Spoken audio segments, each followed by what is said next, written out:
नमस्कार देवियों और सज्जनों। हम लोग पांचवें रामायणी पर वार्ता कर रहे थे और प्रकरण चल रहा था अक्षर पढ़ गुण राह चलाई सनक सनंदन के मन भाई। अब वो अक्षर कौन थे जो पढ़े गए? वो अक्षर कौन थे जिनको पढ़ करके राह चलाई गई? वो अक्षर कौन थे जो सनक सनंदन सब ऋषियों को भा गई?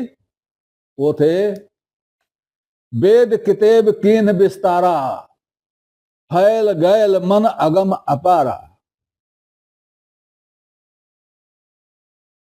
अक्षरों का विस्तार हुआ तो वेद किताब में क्या आ गया? वेद भी आ गया, कुरान शरीफ भी आ गया, बाइबल भी आ गई, वेद किताब में सब आ गया।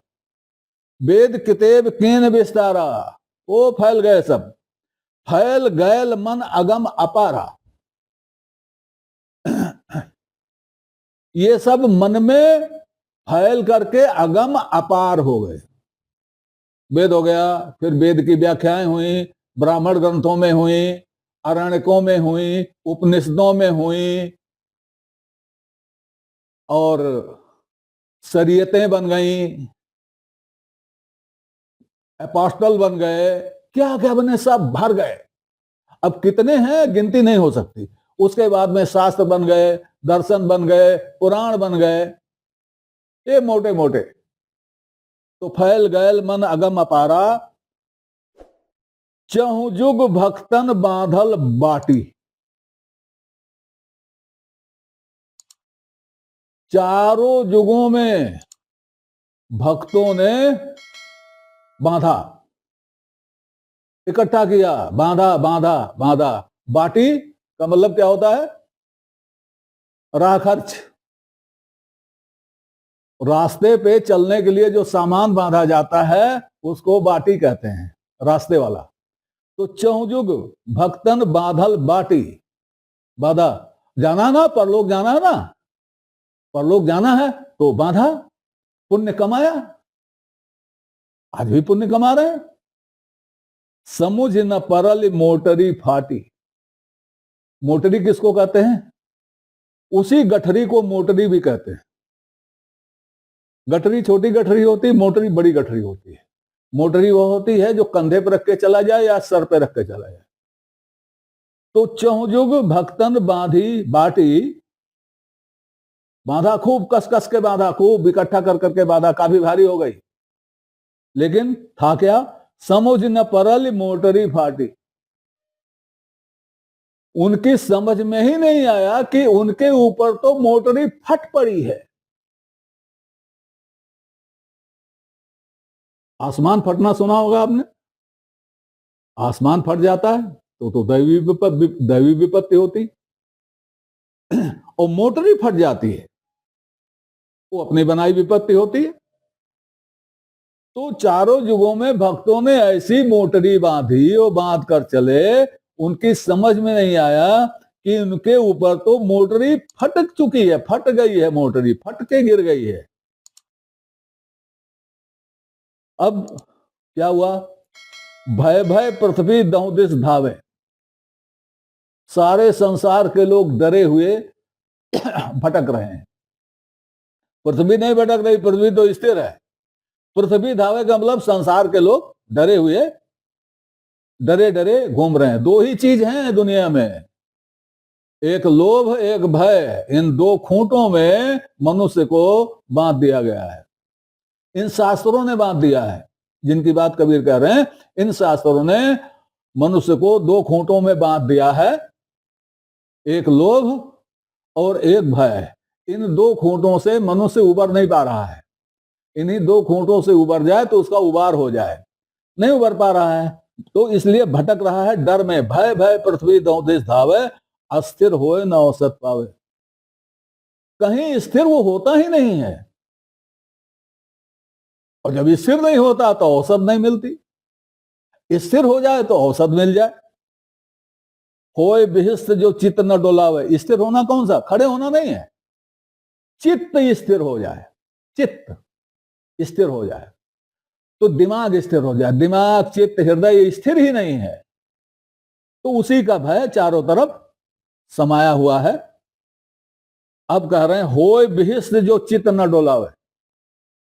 मनुष्य खाली एक काम करे, इन चक्करों में न पड़े, केवल सिर्फ एक काम कर दे कि चित्त को अपने कंट्रोल में कर ले, उसका चित्त चंचल ना रहे, चित्त न डुले, चित्त को न डोलावे, तो होय बिहिस्त, तो उसकी बिहिस्त हो जाए। बिहिस्त किसको कहते हैं? मोक्ष को। जन्नत, जन्नत का भी वैसा रूप जो है वो बिहिस्त है, जैसे अपने यहां मोक्ष है। होए बिहिस्त जो चित्त न डोलावे, लेकिन वो करता क्या है? खसम ही छाड़ी दो जग को धावे।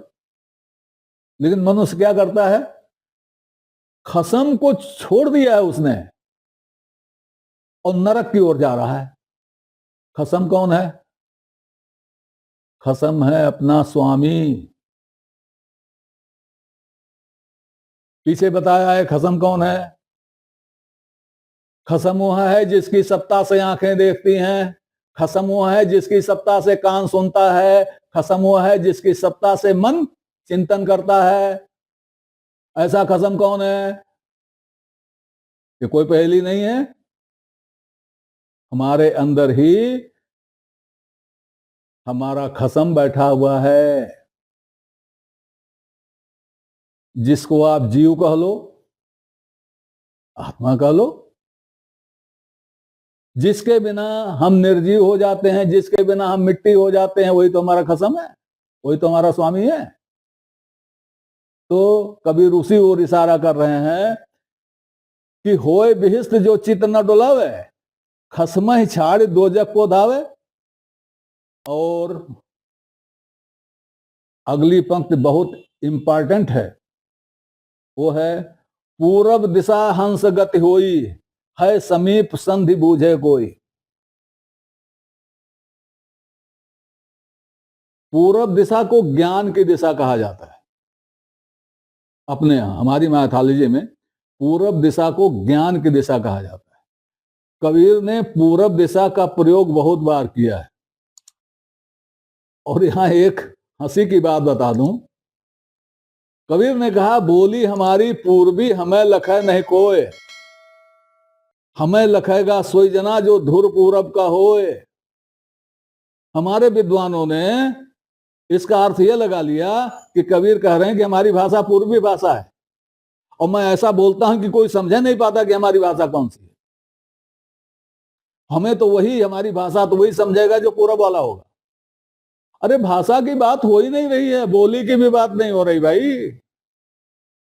कबीर सीधे से कह रहे हैं कि हमारी भाषा ज्ञान वाली भाषा है, इसलिए हमको कोई लखता नहीं, समझने की बात नहीं, लखता नहीं, लख नहीं पाता, क्योंकि ज्ञान की भाषा है। और हमको वही लखेगा जो धूर पूरब का होए, जो ज्ञानी होगा, पक्का ज्ञानी होगा, वही वही मेरी भाषा समझ पाएगा। कबीर तो ये कह रहे हैं। अब यहां है पूरब दिशा हंस गति होई। कहा जाता है कि पूरब दिशा जो है वो हंस की गति होती है।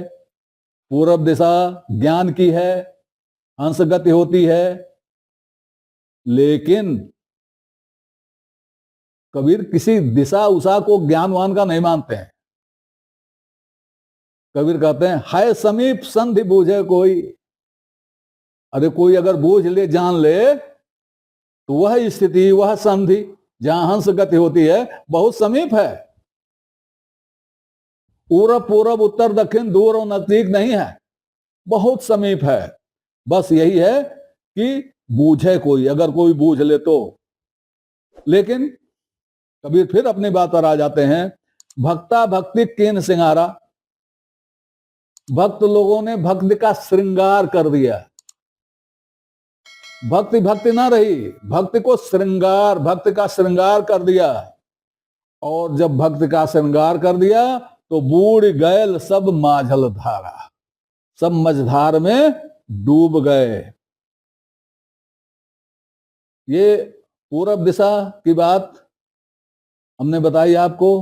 अब भक्ता भक्ति किन सिंगारा पर थोड़ा सा समझ लीजिए।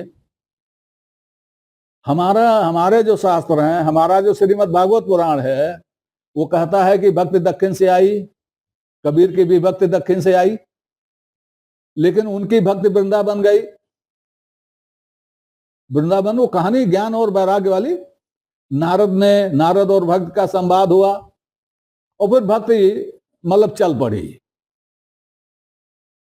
कौन सी भक्ति चल पड़ी? ये जब श्रीमद् भागवत पुराण पढ़ेंगे तो आपको मालूम होगा कौन सी भक्ति चल पड़ी। वही भक्ति चल पड़ी जिसको लेकर के आजकल रासलीला होती, वही भक्ति चल पड़ी। यही है भक्ता भक्ति कीन सिंहारा, और बूढ़ गैल सब माझल धारा। और इसी को कबीर ने साखी में कहीं कहा है, अहिरहु तज खसमहु तजी, बिना दाद की ढोर, ढोर माने पशु, भगत पड़ी बिललात है वृंदावन की खोर। वृंदावन की गलियों में भक्त बिललाए रही है, रो रही है। क्यों रो रही है? भक्ता भक्ति कीन सिंगारा, इसलिए भक्ति वहां रो रही है। कबीर की भक्त वैसी भक्त नहीं थी। कबीर की भक्त कैसी थी, जब वो अवसर आएगा तो हम बताएंगे आपको। अब समअप कर रहे हैं साखी में। बिनु गुरु ज्ञान दुंद भाई, खसम कही मिली बात। खसम से मिल करके बातें हुई, लेकिन बिना गुरु के द्वंद हो गया, ज्ञान द्वंद हो गया। द्वंद हो गया, द्वंद माने द्वैत, द्वैत हो गया। गुरु होता तो ज्ञान बताता, गुरु हुआ नहीं तो द्वैत हो गया। बिन गुरु ज्ञान दुंद भाई, और जुग जुग सो कहवैया काहू न माने बात। जुगों जुगों से यह कह रहा है, सबको कह रहा है, सबके पास होता है, सबको कह रहा है। जुग जुग सो कहवैया काहू न मानी बात, लेकिन इसकी बात किसी ने नहीं मानी। यही गुरु है, यही सदगुरु है, ये अंदर बैठा हुआ है, जुग जुग से कह रहा है, लेकिन किसी ने इसकी बात नहीं मानी। तो किसी ने इसकी बात नहीं मानी, ये केवल जोर देने के लिए कहा जा रहा है। कुछ लोग तो ऐसे हुए ही जिन्होंने इसकी बात मानी, और जिन्होंने इनकी बात मानी उनका मोक्ष हो गया। तो ये रही पांचवी रामायणी। इस बात का ध्यान रखिएगा हमेशा कि अभी जो कहा जा रहा है, इसको आगे कबीर समअप करेंगे। यह वो बता रहे हैं हमारे अध्यात्म का कदमवार, क्रमवार विकास या ह्रास। वो बता रहे हैं कि हम कहां से चले थे, कहां आकर पहुंच गए। वो बता रहे हैं कि ब्रह्मा विष्णु महेश ये कोई देवता बैठे हुए नहीं हैं, ये हमारे में से ही, हमारे ही प्रतिनिधि हैं, जिनकी हमने कल्पना की है। हमारा सतोगुणी प्रतिनिधि ऐसा, हमारा रजोगुणी प्रतिनिधि ऐसा, हमारा तमोगुणी प्रतिनिधि ऐसा। और ये कोई युग का बंटवारा नहीं है कि कल युग आया तब ये हो गया, द्वापर आया तब ये हो गया। ये ऐसे ही विचारों का क्रम ये चलता रहा है। और आज आप देखिए, आज जो कुछ भी हो रहा है वह कबीर के कहे से भिन्न नहीं हो रहा है। इसका मतलब यह हुआ कि कबीर के समय में भी यह हो रहा था जो आज हो रहा है। थोड़ा बढ़ गया होगा, थोड़ा घट गया होगा, लेकिन हो रहा है। ये आगे कहां जाएगा, कितनी दूर जाएगा, ये किसी को नहीं मालूम। तो युगों का दोष देना, युगों पर दोष देना ये भी अच्छी बात नहीं है। हर चीज को वैसे समझना चाहिए जिस तरह से वो सामने दिखाई दे रहा है। इसमें